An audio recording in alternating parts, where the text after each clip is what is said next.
আজকে চিংড়ি মাছ নেব না।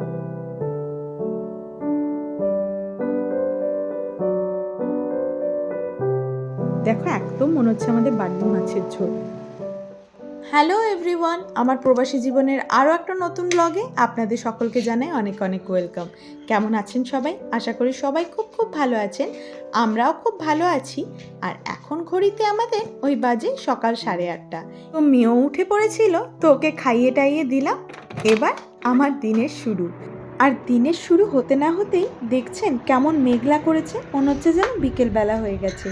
ইতালিতে এই এক ভারী অদ্ভুত দেখেছি, বর্ষাকাল নামে শীতকালে বেশ ঠান্ডা ঠান্ডা হাওয়া, আর তার সাথে বর্ষার এই মেঘ, কখনো রোদ, বেশিরভাগ সময়টা এই গুমড়ে মেঘ করে একটা স্যাঁতস্যাঁতে পরিবেশ হয়ে থাকে। গাছটায় দেখুন কি ভোরে আলো হয়ে ফুল ফুটেছে। দাঁড়ান আপনাদের আর একটা ফুল দেখাই। এই যে আমার নতুন গাছে একটা দেখছি লিলি ফুটেছে, কি অপূর্ব সুন্দর কালারটা দেখুন। দেখছেন মেঘ সরে গিয়ে আবার একটু রোদের দেখা দিল, কিন্তু আবার হট করেই দেখবো কিছুক্ষণের মধ্যেই আবার মেঘলা হয়ে গেছে। এখানকার এই ব্যাপারটা খুব অদ্ভুত লাগে, বর্ষাকাল নাকি শীতকালে নামে। ভাবুন দেখি এই ঠান্ডার মধ্যে যদি বৃষ্টি পড়ে কেমন লাগে। তো চলুন আজকে বেরিয়ে পড়েছি রাস্তায়। আর বেরিয়েছি কেন জানেন? বাজারে মাছ কিনতে যাব। মাছ মানে ওই আমাদের ওখানে মাছের ঝোল যেমন খাই, তেমন এখানে স্যামন দিয়ে খুব একটা স্বাদ মেটে না মাছের ঝোলের। সেজন্য ভাবলাম আজকে কিছু এমন মাছ নিয়ে আসবো যেটা আমাদের দেশের মাছ, মানে ওই রুই কাতলা যে সচরাচর মাছগুলো হয় সেগুলোর সাথে বেশ স্বাদে মিল হয়, যাতে ঝোলটা বেশ ভালোভাবে খেতে পারি। তো সেই জন্যই বেরিয়ে পড়েছি। তো চলুন ব্লগটা আজকে এখান থেকেই শুরু করছি, ব্লগের সাথে অবশ্যই থাকুন। এই যে আমি এখন মাছের দোকানে চলে এসেছি, আর যেই মাছটা আমি কিনবো ভেবেছি সেটাও দেখছি একদম চোখের সামনে জল করছে। আর সুমন বলছে চিংড়ি মাছ নেব নাকি, বাট আমার চিংড়ি মাছটা নিতে ইচ্ছা করছে না। আজকে ভেবেছি একটু আলু দিয়ে মাছের ঝোল খাবো।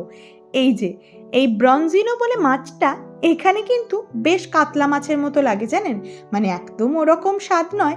কাতলা রুই আমাদের ওখানে যেমন খেতে হয় ঠিক কিছুটা তেমন ধরনের লাগে। আর এখানে কিন্তু ফ্রোজেন রুই কাতলাও পাওয়া যায়, কিন্তু সেগুলো নিতে গেলে না একদম মেন সেন্টারে যেতে হবে, আবার ফ্রেশ তো পাওয়া যাবে না, সেই কবেকার ফ্রোজেন। আলু ফুলকপি দিয়ে ঝোল, আলু দিয়ে ঝোল, ভালো লাগে। হ্যাঁ আলু দিয়ে ঝোল খেতে ভালো লাগবে। এটা মুন্ডুটা কেটে ফেলে দিতে পারবো। ব্যাস আমরা আমাদের পছন্দ মতো মাছ পেয়ে গিয়ে বেশ সলা পরামর্শ করতে লেগে গেছি, কী রকমভাবে কাটা হবে, কী রকম নেওয়া হবে। বাট মাছগুলো সত্যিই ভীষণ ফ্রেশ আছে দেখুন, সমস্ত মাছগুলোই বেশ ভালো লাগছে।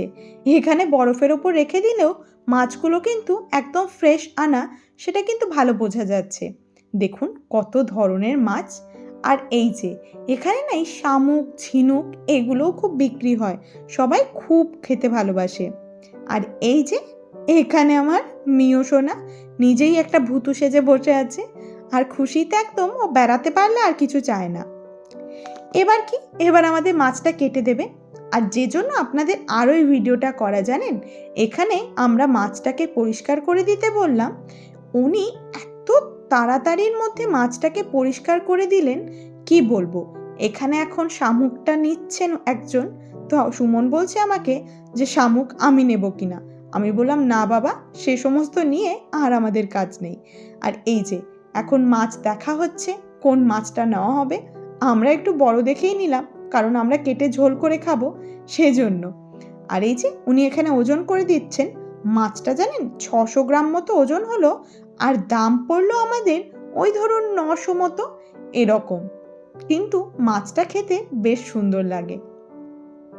আর এই যে দেখুন ওনাকে আমরা বললাম যে আঁশটা ছাড়িয়ে দিতে, আর উনি এত সুন্দর করে কেটে পরিষ্কার করে দিলেন ভেতরটা, মানে আমাদের জাস্ট পিসগুলো আমরা করে নিতে চাইনি, কারণ উনি কেমনভাবে করে দেবেন তার জন্য। বাট কি তাড়াতাড়ি দেখছেন মাছের আঁশটা সমস্ত ছাড়াচ্ছে। আমি তো দেখে একদম অবাক, এত স্পিডে সমস্ত কাজগুলো করছেন উনি, আর এত নিট ক্লিনভাবে গ্লাভস পরে, বেশ সুন্দর লাগলো। আর উনি কিন্তু আমাদের মাছটা শুধু তাই নয়, কেটে ভেতর থেকে পরিষ্কারও করে দিয়েছেন। আর এই যে আমাদের এখন মাছ কেনা শেষ, বাড়ি যাওয়ার তাড়া আছে, কারণ একটু বেলাই হয়ে গেছে, আর বাড়ি গিয়ে আমাকে রান্নাও বসাতে হবে। এদিকে মিওর খিদে পেয়ে গেছে, ও কান্নাকাটি করছে। তো চলুন এখন আর কি, এখন বাড়ি গিয়ে জাস্ট রান্না করে এটাকে খাওয়ার পালা। আর এই মাছটা জানেন খেতে এত সুন্দর হয়, আমাদের ওখানকার মতনই। প্রথম আমার যেদিন জন্মদিন ছিল সেদিন এই মাছটা আমরা প্রথম সাহস করে নিয়ে এসেছিলাম। আর খেয়ে কিন্তু এত অপূর্ব স্বাদ লেগেছিল। স্যামন মাছটা তো আমরা খেয়েই থাকি, কিন্তু স্যামন মাছটা আমি যতদূর খেয়েছি খুব একটা আমার সর্ষে দিয়ে ছাড়া এমনি ঝোল খেতে ভালো লাগেনি। একটা সামুদ্রিক মাছের স্মেল থেকে যায়, কিন্তু এই মাছটা একদম থাকে না। বাড়িতে মাকে ফোন করে নিলাম, মা তুমি মাছের ঝোল কেমনভাবে করো? তো সেই জন্য আমি এখানে জিরে ফোড়ন, তেজপাতা, শুকনো লঙ্কা দিয়ে কুচি কুচি করে পেঁয়াজ দিয়ে চাপিয়ে দিলাম মাছের ঝোলটা। মায়ের হাতের স্বাদ তো আসবে না, কিন্তু ওই ট্রাই করা হচ্ছে। আমার মা না মাছের ঝোলে আদা রসুন একদম সমান সমান দিত না। মা দেখতাম আদাটা একটু বেশি দিত আর রসুনটা একটু কম। আমি সেই মেজারমেন্ট করেই জলে আগে থেকেই গুলে রেখেছি, যেন এই মেজারমেন্টটা একদম ভুল না হয়, কারণ আমার মনে হয় ওতেই না স্বাদটা বেশি বাড়ে। এদিকে আমি টমেটো দিয়ে দিয়েছি। এবার একটু টমেটোটা সফট হয়ে যাওয়ার পালা। তারপরে একটু টমেটোটা নরম হয়ে গেলেই আদা রসুন আর বাকি যে মশলাগুলো হয়, গুঁড়ো মশলাগুলো, সেগুলো দিয়ে মশলাটাকে ভালো করে কষিয়ে নেব।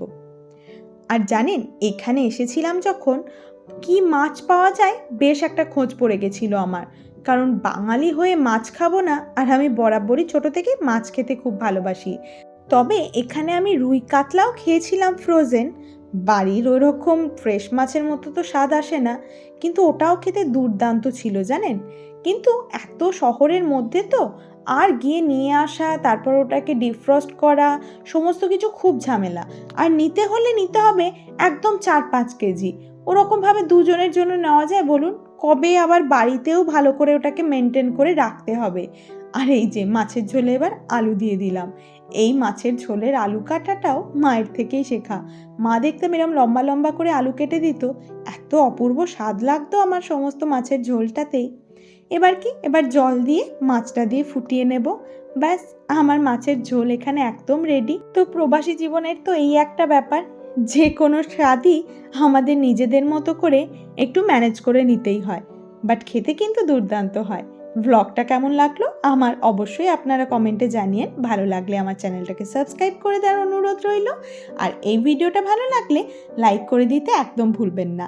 আর এই প্রবাসী জীবনের আরও নতুন নতুন ব্লগ দেখতে হলে আমার চ্যানেলের পাশে থেকে দেখা হচ্ছে খুব শীঘ্রই নতুন একটা ভিডিওয়।